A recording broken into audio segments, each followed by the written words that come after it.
Assalamualaikum warahmatullahi wabarakatuh. Salam sejahtera, salam budaya, rahayu, rahayu, rahayu. Berjumpa lagi dengan saya Mas Oo di channel Pusaka Jawa Official. Alhamdulillah wa syukurillah, segala puji bagi Allah yang telah memberikan segala nikmatnya. Nikmat yang paling besar bagi kita adalah nikmat iman dan Islam, serta nikmat diberikan kesehatan. Di antara nikmat-nikmat yang lainnya tidak bisa saya sebutkan secara dohir maupun batin. Salawat salam semoga selalu tercurah kepada junjungan Nabi besar kita Nabi Muhammad SAW serta keluarganya, sahabatnya, serta pengikutnya ila yaumil akhir. Allahumma ja'alna minhum. Semoga kita semua digolongkan umat Rasulullah SAW dan mendapatkan syafaat dari beliau kelak di akhirat nanti.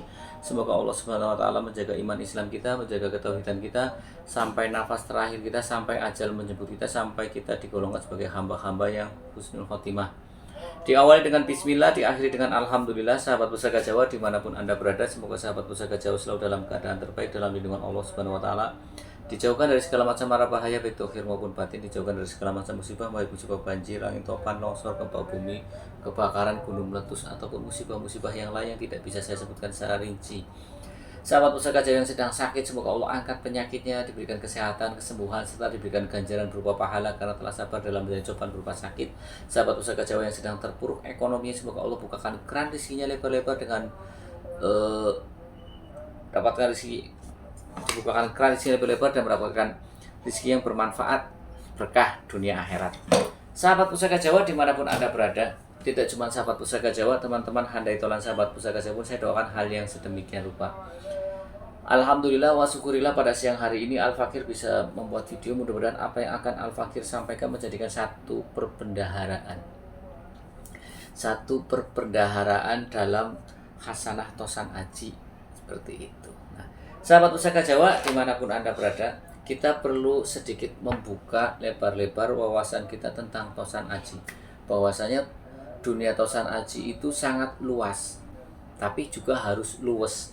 Karena banyak penamaan nama dapur antara daerah sini dengan daerah yang lain berbeda, tapi dapurnya satu. Nah, yang penting kita tidak kotok-kotokan, wis yang penting pada baiklah kayak gitu ya, barangnya satu. Nah, seperti itu. Nah, sahabat Pusaka Jawa dimanapun anda berada, yang akan saya babar kali ini adalah dapur yang cukup istimewa karena termasuk dapur keris yang banyak dicari oleh banyak orang ya, karena konon katanya Pangeran Diponegoro pun punya dapur ini. Nah, sahabat Pusaka Jawa, seberapa pentingkah dapur ini sehingga banyak orang-orang besar yang ingin mempunyai dapur ini? Nah, karena dapur ini dulu diciptakan hanya khusus untuk para bangsawan, bahkan tidak untuk bangsawan saja, tapi khusus untuk pangeran dan raja saja. Karena memang kalau zaman dulu memang ada satu pakem atau aturan, dapur-dapur tertentu tidak boleh dimiliki oleh seseorang karena itu melambangkan status sosial atau strata sosial di lingkungan masyarakat. Nah, sahabat Pusaka Jawa dimanapun anda berada, dunia tosan aji itu memang sangat asik kalau kita geluti. Ketika kita suka dengan dunia tosan aji, pastinya kita akan nanti ditarik paksa untuk mencintai sejarah. Karena tosan aji itu ada yang namanya estimasi atau tangguh. Dikira-kira pembuatannya dari kerajaan apa. Ketika sudah begitu, kita kan nanti bisa belajar tentang, oh berarti ini kerajaan ini umurnya tahun sekian, seera dengan kerajaan apa. Akhirnya kita menjadi generasi muda yang tidak melupakan sejarah di sini. Nah, kemudian pecinta tosan aji terbagi menjadi 3 versi Pusaka Jawa Official, yaitu yang pertama yang suka dengan antikan atau suka dengan eksoterinya saja, tidak suka dengan isi tuah dan lain sebagainya, hanya dianggap sebagai benda seni budaya leluhur, warisan budaya leluhur Nusantara, yaitu mereka lebih mengedepankan 8 unsur biasanya. Yang pertama adalah tuh, besinya utuh. Tuh, si, rak, mor, ja, ya, puh, ngun, guh. Tuh, besinya utuh. Dia tahu karakter besi, jenis besi-besinya. Kemudian si, dia tahu jenis besi, ya. Kemudian rap, dia tahu garapnya, garap dari tosan aji tersebut, baik tombak, keris maupun pedang dan lain sebagainya. Mor, dia tahu jenis pamornya. Puh, dia tahu jenis ini memang keris sepuh, artinya memang bukan keris Kamardikan atau keris yang bikinan baru. Kemudian dia tahu kadar bajanya, itu wangun, enak dilihat, estetika keindahannya ada. Kemudian yang ke-8 adalah tangguh. Tangguh itu tak sengguh, tak kira-kira, estimasi pembuatan dari tosan aji tersebut. Untuk menangguh satu tosan aji kan tidak cuma dilihat dari pasikutannya saja, ricikannya, tapi juga dilihat dari jenis besinya, pamornya, seperti itu ya. Sahabat Pusaka Jawa dimanapun Anda berada. Kemudian yang kedua adalah orang yang suka dengan isoteri, dia itu ngalap tuahnya. Orang yang mengalap tuahnya saja biasanya tidak memandang fisik, artinya wis bilahe jelek nggak apa-apa atau tidak utuh, yang penting tuahnya jos. Mereka lebih mengedepankan lebih ke rasa, wingit, guwayo, gemobiar dan lain sebagainya itu. Jadi berbeda dengan yang pecinta tosan aji yang eksoteri. Kemudian yang ketiga, pecinta tosan aji yang suka dengan dua-duanya. Ini yang istimewa. Ini yang istimewa, sahabat Pusaka Jawa. Jadi orang yang suka dengan tosan aji yang nomor 3 itu saya lebih salut ya, karena dia komplek. Sahabat Pusaka Jawa dimanapun Anda berada, yang akan saya babar adalah jenis tosan aji jimatan. Nah, kalau kita bicara jimatan pasti ada standar ukuran jimatan, itu ukuran berapa. Jadi kalau untuk keris normal, sahabat Pusaka Jawa itu antara 30 sampai ke 39 ya, 30, 37, 38, di bawah 40 masih keris normal. Di atas 40 udah masuk keris corok. Di bawah 30 sampai dengan 20 cm itu ikutnya keris patrem. Nah, antara 15 cm ke bawah atau 20 cm ke bawah itu masuk dalam jimatan. Ya, sahabat pusaka. Nah, sahabat pusaka Jawa dimanapun Anda berada, jimatan apa yang akan saya babar yang tadi dibicarakan di awal adalah banyak orang mencari. Kalau yang bahasannya, kalau yang untuk yang Kamardikan kan banyak bikinan yang baru. Tapi juga saya bilang kepada pecinta tosan aji, jangan cuman cinta yang sepuh-sepuh saja. Yang Kamardikan pun Anda harus mencintai. Kenapa? Karena dulu di era Ken Arok pun itu pesen keris baru, bukan keris yang sepuh, langsung ke empunya minta keris baru. Jadi jangan menganaktirikan keris Kamardikan ya. Oke, sahabat pusaka Jawa dimanapun Anda berada, kita ambil bilah pusakanya. Nah ini, sahabat pusaka Jawa, bilah pusakanya cukup nyentrik, dimana ini sebetulnya bukan warongko aslinya. Warongko aslinya rusak dan bukan tempatnya, karena goblak gedean, ya kan, kegedean. Kemudian saya ganti ke tukang meranggi, tukang bikin warangka, tak bikinkan warongko seperti ini. Ya, ini warongko Sandang Walikat. Warongko Sandang Walikat adalah warongko yang paling tua pada era zaman Mojopahit. Penulis dari Cina berkunjung ke Nusantara, dia menulis Mahuan, kalau nggak salah namanya Mahuan. Itu anak kecil-kecil Mojopahit pun memakai keris dari anak-anak kecil, dan digambarkan seperti ini.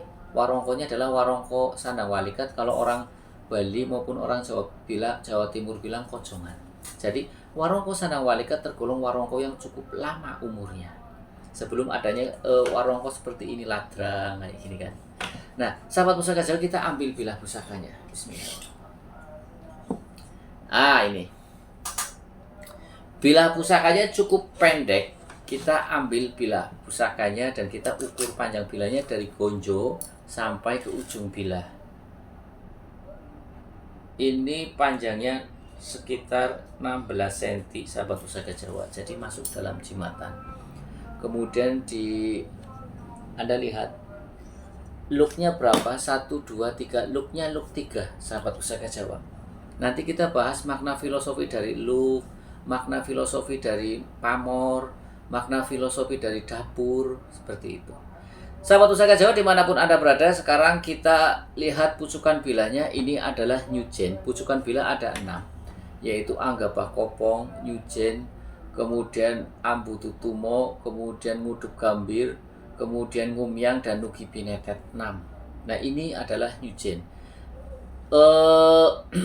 Nyujen itu berasal dari kata sujen. Sujen itu berasal dari alat tusuk untuk sate yang terbuat dari lidi, sujen. Maksud tujuannya apa, makna filosofinya? Agar segala hajat kita bisa tembus. Sujen kan dia tajam, lancip untuk nusuk sate. Agar semua yang kita harapkan bisa tercapai, seperti itu. Kemudian kita bahas tentang pejetan atau belumbangannya. Pejetan atau belumbangannya di sini, ini ikutnya Anda bisa lihat, ini pejetan atau belumbangan. Pejetan atau belumbangan ada dua, yaitu mbata rubuh dan adeg mbata. Kalau ini, kalau melihat dari bentuk ya, dari bentuk kerisnya yang dengan pendek seperti ini dan ini ikutnya adeg mbata. Cara keris yang adeg mbata, ketika adeg mbata biasanya tampilannya agak lebih gagah karena agak tinggi, ya kan. Nah, sahabat Pusaka Jawa dimanapun Anda berada, kemudian kita bahas tentang gonjonya. Gonjonya ini adalah gonjo sebit rontal, sahabat Pusaka Jawa. Gonjo sebit rontal artinya adalah ron sebit rontal, artinya daun ron yang dicapik-capik. Ya, ada pohon ronnya. Ron itu daun, ada namanya pohon tal. Jadi sebit rontal itu daun ron yang dicapik-capik gitu. Nah, sahabat Pusaka Jawa, kemudian kita lihat di bagian sorsoran bilah keris ini ya, bagian sorsoran ini ada stilasi atau gambaran makhluk. Kita lihat. Nah, ini gambar apa, Mas? Ini lebih kepada gambar seekor naga ya. Kemudian dia tidak memakai badan full ya. Jadi ini ikutnya adalah nogo siluman. Sahabat Pusaka Jawa, nogo siluman. Ya, ini ikutnya nogo siluman. Kemudian kok bentuk naganya tidak seperti kewas-kewas nogo Mojopahit atau nogo Mataram. Nah, perlu saya jelaskan. Di sini keris dapur naga itu banyak. Saya punya satu buku khusus bahas naga. Nah, keris kalau kita dilihat dari garapnya. Kalau kita bicara tentang tadi yang suka dengan eksoterik, berarti kan lebih ke arah garap keris tersebut. Itu empu kan pada zaman itu banyak. Ada empu dalam keraton dan empu di luar keraton. Skill empu pun masing-masing. Paham ya? Jadi umpamanya untuk skill empu keraton kan karena peralatannya komplit, kemudian pengetahuan dan skillnya pun mumpuni, tentu garapnya akan lebih indah daripada empu-empu di luar keraton. Kenyataannya memang keris-keris dapur garapan keraton itu memang indah, dan untuk menjadi empu keraton itu sangatlah susah. Banyak spesifikasinya, artinya ketika Anda ingin menjabat sebagai pejabat negara di wilayah pusat, di istana negara, untuk masuk ke situ aja susah. Harus punya kelebihan daripada yang lain, harus bersaing dari segi ilmu tempa besinya, pemahaman tentang besi, dia bisa ngukir keindahannya, bisa ngisi pusaka dengan sakti, orangnya juga harus sakti karena empu itu multi talent. Nah, kalau yang Anda lihat ini, kalau berdasarkan dengan literatur yang ada, ini adalah naga siluman dusun atau desa. Kenapa? Karena bentuknya tidak seelok atau secantik empu garap-garap keraton naganya. Karena keterbatasan alat dalam membuat. Kemudian keterbatasan pengetahuan. Karena dulu ilmu keris itu sangat disinengkerkan, sangat dirahasiakan. Tidak disebarkan umum, hanya untuk kalangan keraton saja. Jadi banyak umpamanya nih, banyak empu-empu desa yang kayak empu-empu desa membuat dapur naga ya. Kemudian dengan pemahaman dia seadanya, dengan alat dia seadanya. Ya, yang pesan siapa? Yang pesan bisa kepala desa, setingkat dengan kayak kepala desa, camat dan lain sebagainya. Seperti itu. Jadi ini ikutnya adalah naga siluman desa. Terus kemudian ketika ada gambar naga rojo yang garapnya ini pun dinemukan ada dusunnya. Dusun, umumnya keris naga siluman dusun, keris nagaraja dusun, kayak gitu. Jadi kita harus terbuka, tapi kita berbangga. Kenapa? Ya, memang seperti itu kenyataannya. Jadi memang mungkin di YouTuber yang lain tidak membahas tentang seperti ini. Saya yang akan membahas bahwasanya memang ada yang namanya juga ada yang namanya keris naga prasojo. Ada yang lebih susah lagi adalah naga primitif yang stilasi gambarannya tidak jelas, hanya seperti guratan-guratan kemudian di tengahnya, di bawahnya bolong. Nah, kalau ini tidak, ini sudah memakai janggut pun di sini sudah ada janggutnya, ada mulutnya menganga, hidungnya pun jelas, ini jelas. Walaupun tidak seelok garap-garap keris keraton, tapi ingat sahabat pusaka Jawa, keris jimatan itu dibuat itu lebih ke arah tayuhan, buat piandel, sifat kandel. Berarti yang diambil adalah power dari atau tuah dari energi keris ini. Sebelum saya saya babar di YouTube ini, saya sudah cek energinya cukup kuat ini, sahabat. Tapi nanti kita babarnya nanti. Kita jelaskan dulu ya, gitu dari ricikannya. Jadi ini adalah keris Nogo Siluman Dusun atau desa. Terus ada yang kota, bukan masalah ada yang kota. Ini kemungkinan besar dibikin oleh empu-empu desa yang jauh dari ruang lingkup keraton. Ya, tentunya Mas Oko bisa ngomong begitu kenapa? Ya ada keris-keris Nogo yang memang bagus kayak gini. Ya kan? Tidak usah lama-lama. Ya kan seperti itu. Ya. Jadi memang itu. Tapi karena keris jimatan diciptakan untuk kayu ya, memang ini energinya kuat ini. Nanti tak jelaskan ya. Oke. Nah, sahabat pusaka Jawa dimanapun Anda berada, sekarang kita bahas tentang pamornya. Pamornya ini ada dua, sahabat pusaka Jawa, yaitu pada bagian gonjo terdapat pamor dan juga pada bagian bilah. Kalau kita lihat di bagian bilah ini, Anda lihat dari pangkal bilah sampai ke ujung bilah ini pamornya full, ya seperti semen yang ditumpahkan. Ini adalah pamor pedaringan kebak. Pamor pedaringan kebak, pedaringan artinya tempat untuk menyimpan beras. Anda tahu gentong ya, gentong dulu kendi. Dulu zaman saya masih kecil masih seperti itu. Emak saya masih nyimpen beras dengan kendi. Dan itu kalau kita berdasarkan kepercayaan atau Hong Shui atau Feng Shui-nya orang Chinese, orang Tionghoa, Anda ketika menyimpan beras pakai yang kayak gentong. Ganti dengan kalaupun Anda punya yang berbentuk kotak diganti, karena kepercayaan orang Tionghoa ketika menyimpan beras dengan gentong, Anda akan makmur, Anda akan berlimpah. Itu udah mindset mereka, makanya mereka lebih memilih kendi-kendi, dan itu berbentuknya kendi. Asalnya gentong ya, di mulutnya kecil, di bawahnya gede. Gitu.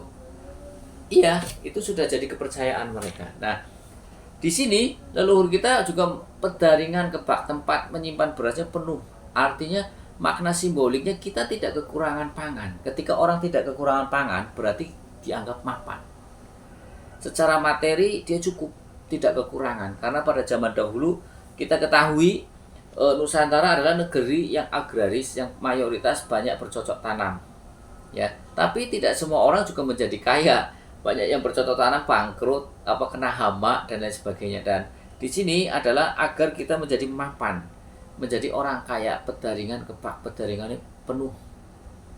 Ya, tidak kekurangan pangan.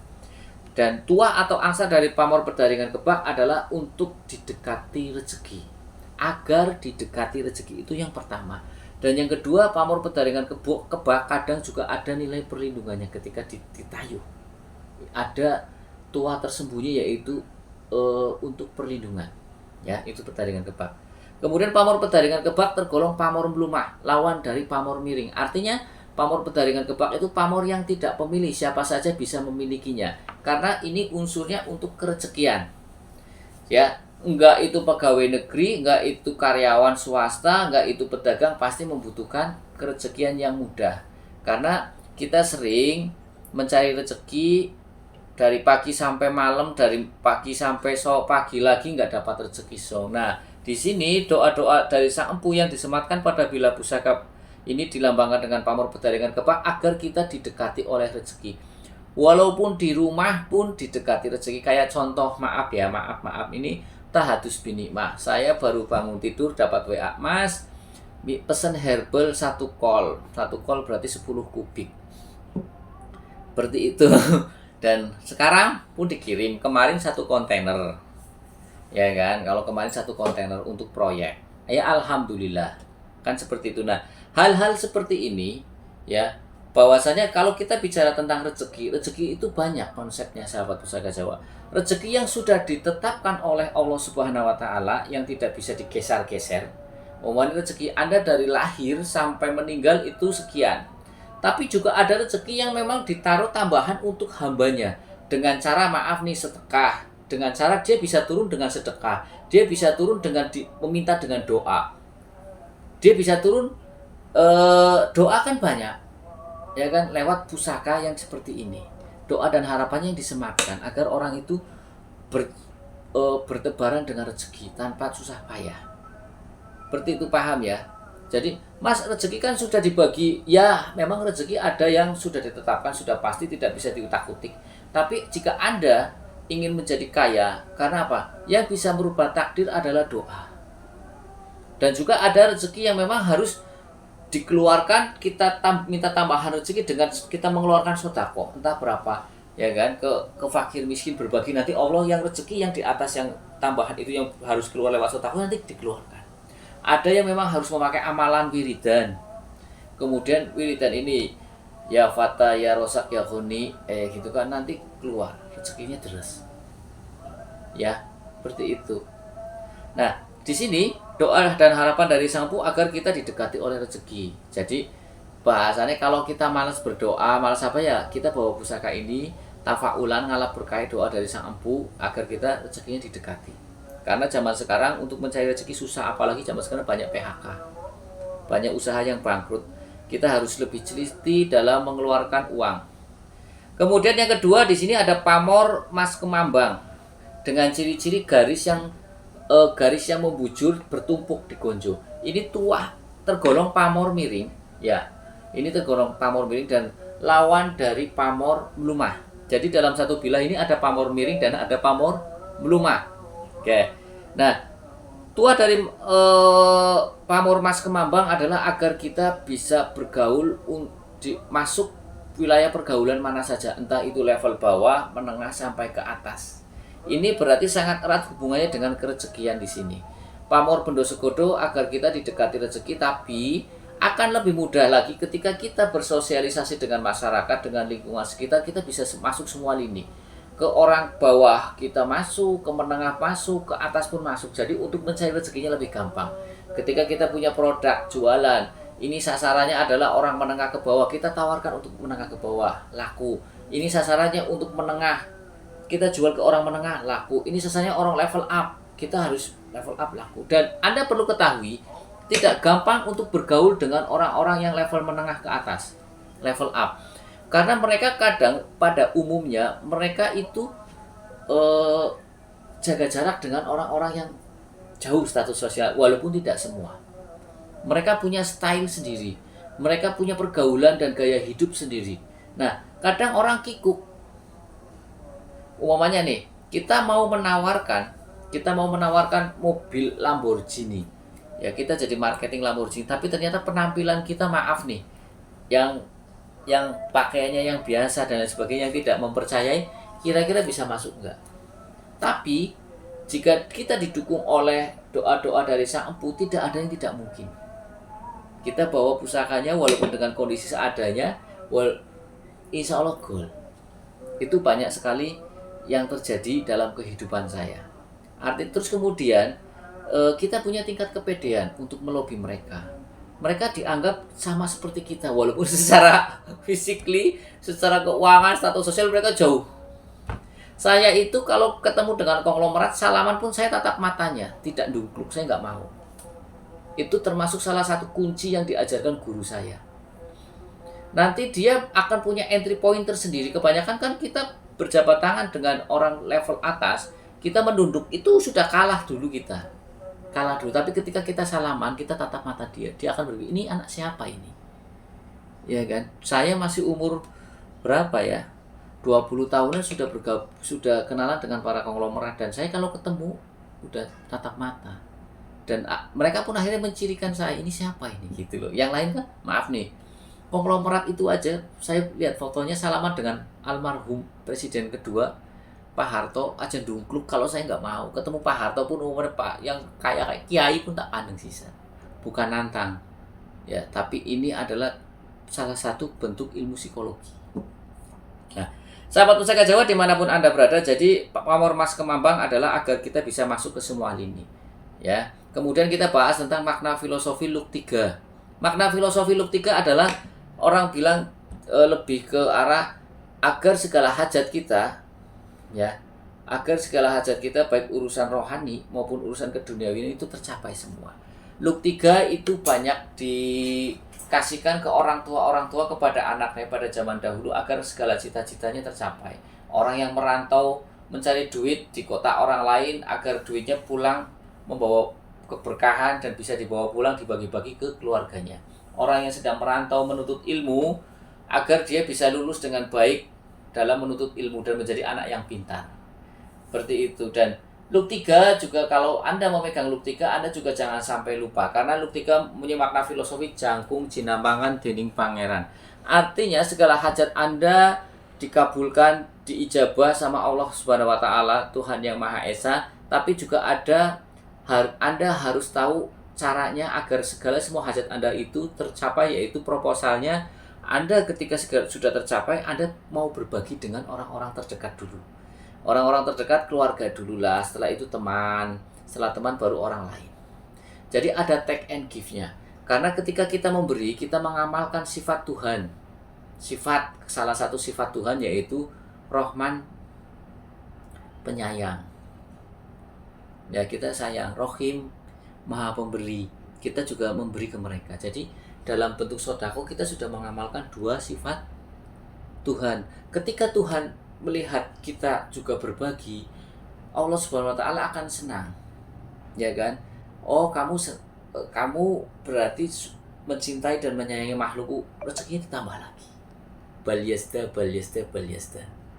Ya, nah, sahabat Pusaka Jawa dimanapun Anda berada, kemudian kita bahas tentang dapur naga. Dapur naga adalah mempunyai makna filosofi untuk kekuasaan, tahta, pengayoman, kejayaan. Karena dapur naga kita kenal ada dua, naga Eropa dan naga Asia. Naga Eropa yang bentuknya kayak dinosaurus, memakai sayap, kakinya 4, lehernya panjang. Kalau kita orang Asia, naganya seperti naga orang-orang Tionghoa, berbentuk ular, panjang, seperti itu. Nah, di Nusantara pun seperti itu. Nah, naga itu melambangkan kekuasaan, besar harapan. Karena dulu dapur-dapur naga hanya dimiliki oleh orang tertentu, yaitu pangeran dan raja. Kita yang di bawah, yang untuk kayak mereka kepala desa lah, anggota DPR lah bahasanya. Kalau zaman dulu lah ya, atau yang lainnya mungkin yang jauh dari keraton, pengen punya keris naga, akhirnya pesen ke empu. Yang penting kan isoterinya. Terus apakah empu dalam keraton sama empu di luar keraton pasti lebih hebat empu keraton? Jangan salah dulu. Ini pernah pertanyaan ditanyakan kepada saya pada saat saya live di akun TikTok. Akun TikTok saya namanya sama kayak gini, Pusaka Jawa Official. Saya suka live tiap malam untuk mengedukasi teman-teman yang baru belajar tentang Tosan Haji. Tidak mesti, kenyataannya bahkan para resi yang sakti-sakti itu pada ke hutan menyepi. Jadi empu-empu desa pun bisa saja lebih hebat dari empu keraton secara isoteri. Ya, cuman mungkin dari skill garapnya, mungkin karena keterbatasan alat, keterbatasan pemahaman tentang skill gambar. Kayak Anda melukis lukisan saja, antara pelukis satu dengan pelukis yang lain berbeda kok. Karena saya punya banyak teman pelukis. Mungkin kalau yang tidak bisa melukis, gambarnya bentuk macan tapi macannya ketawa begini. Bukannya serem, malah kan kita ketawa. Kan kita suka lihat kan seperti itu. Ya, tapi tetap bentuknya macan. Harimau. Nah, begitu. Kemudian siluman. Kenapa dinamakan siluman? Karena mungkin dia tidak full badannya. Ya, seperti itu. Nah, sahabat Pusaka Jawa dimanapun Anda berada, kalau kita rangkum secara keseluruhan, makna filosofi dari dapur keris ini adalah agar kita itu segala hajat kita baik urusan duniawi maupun urusan rohani, ya, urusan rohani itu urusan dengan ketuhanan itu dapat tercapai semua. Untuk urusan rohani ada beberapa orang yang memang harus dipenuhi dulu perutnya baru dia ibadahnya tenang. Ada beberapa orang yang perutnya lapar dia bisa ibadah dengan khusyuk. Nah, kelasnya saya ya mungkin harus ibadahnya harus inilah ya, duitnya akeh nembeng kok tenang. Nek duitnya sejuil kayak gerusa-gerusu mikirin anaknya mangan apa kan gitu. Nah, di sini di Luk 3 adalah seperti itu agar kita segala hajat kita baik duniawian maupun kerohanian itu tercapai. Ya. Kemudian dimudahkan dalam mencari rezeki. Artinya dia malah didekati, dikejar oleh rezeki. Ya, pamor betaringan kepak. Dan juga dia dalam pergaulan sehari-harinya dia bisa masuk ke semua lini, baik golongan menengah ke bawah, golongan menengah maupun menengah ke atas. Jadi dia banyak dikenal oleh orang. Orangnya luwes dan humble, luas dan luwes. Juga dia mempunyai kekuasaan, tahta, kehormatan, kejayaan. Jangan lupa pengayoman pula. Di sini naga juga ngayomi. Nah, terus tadi sebelum saya bikin video ini saya cek pertama yang saya dapat ini multi. Artinya multi energinya pertama nyedot, narik. Setelah cekan yang kedua dia nolak. Jadi tapi lebih kenceng nolaknya. Berarti ini ada dua, yaitu untuk perlindungan dan juga untuk kerezekian. Jadi ini secara esoteri energinya bagus. Jadi ada perlindungannya dan juga ada kerezekiannya. Ini cocok untuk buat ageman atau piandel sahabat pusaka Jawa. Energinya juga nggak panas, adem, tapi kuat. Kadang ada keris yang tak gini aja udah panas gitu kan. Kalau ini enggak, adem tapi kuat. Nah, kalau kita lihat dari pasikutannya sahabat pusaka Jawa, dari besinya yang kelihatan biru, sebagian pamornya juga ada yang seperti merambut. Terus looknya ini dari bawah sampai ke atas semakin meruncing, gandiknya juga miring, ya. Ini masih era Mojopahitan, estimasi era Mojopahitan, tapi Mojopahit yang di luar keraton. Jadi nanti akan saya kasih judul Nogo Siluman Deso Dusun, tapi estimasinya Mojopahit.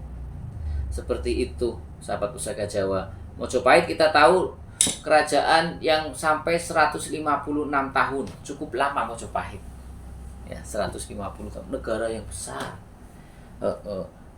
Karena dia besar, maka empunya pun ribuan. Ya, setiap desa pasti ada empu. Seperti itu ya.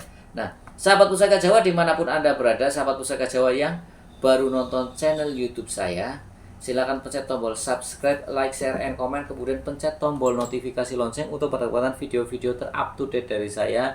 Yang ingin request nama dapur pusaka, silahkan komentar di kolom komen. Jika ada saya babar, jika tidak ada buat PS, jika tidak ada makfuan, minta dimaafkan.